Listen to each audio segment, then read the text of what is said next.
On January 9th, 2007, Steve Jobs walked onto a stage and, like a scene out of The Lion King, held up a little rectangle for the world to see. Whether he knew it or not, he was also setting off a chain reaction that would wipe out dozens of everyday products, cripple massive companies, and fundamentally change the way we live. Today, we're looking at some of the biggest victims of the iPhone: travel. Before the iPhone, driving somewhere new often required a prayer and a little bit of luck.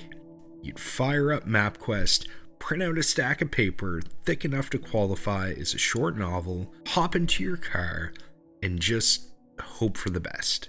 And when, not if, when you missed a turn, there was no soothing voice calmly recalculating route. Instead, you pulled into a sketchy gas station and sat there questioning every life decision that had brought you to that moment. Then, for a brief and glorious period, we happily paid hundreds of dollars for a little plastic box that suction cupped to our windshield and whose entire job was yelling directions at us. Today, our phones do all of that for free, complete with live traffic updates and alternate routes. And somehow, despite all of this technology, we still manage to miss our exits. Photos. Believe it or not, taking pictures used to be a form of high-stakes gambling.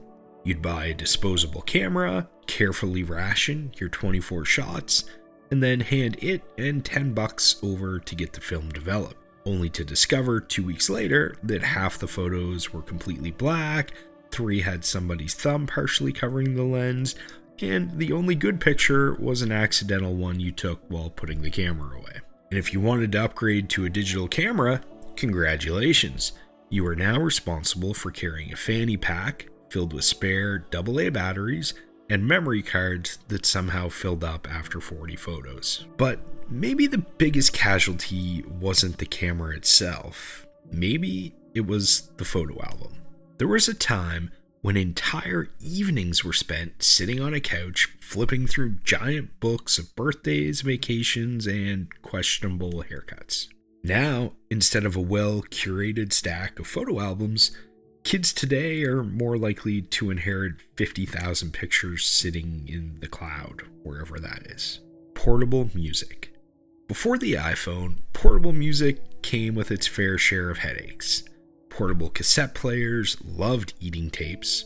CD players absolutely despise any kind of movement. And MP3 players required you to spend an entire Sunday afternoon downloading, converting, and transferring songs, all while desperately trying not to give the family computer 17 different viruses. If you wanted choices on a road trip, you needed one of those giant binders stuffed with 200 CDs riding shotgun. Then the iPhone showed up and quietly began replacing it all.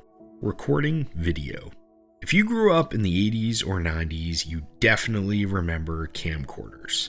Back then, capturing a core memory meant lugging around a plastic bazooka on your shoulder that required its own padded carrying case and ran on a battery the size and weight of a cinder block and somehow died after 20 minutes. You peered through a tiny viewfinder while praying you didn't accidentally tape over your parents' wedding video with footage from you and your buddies playing pranks on each other. Too much heat or a hungry VCR and your memories would simply vanish forever. Today, we carry around cameras capable of shooting Hollywood quality video right in our pockets, which is amazing.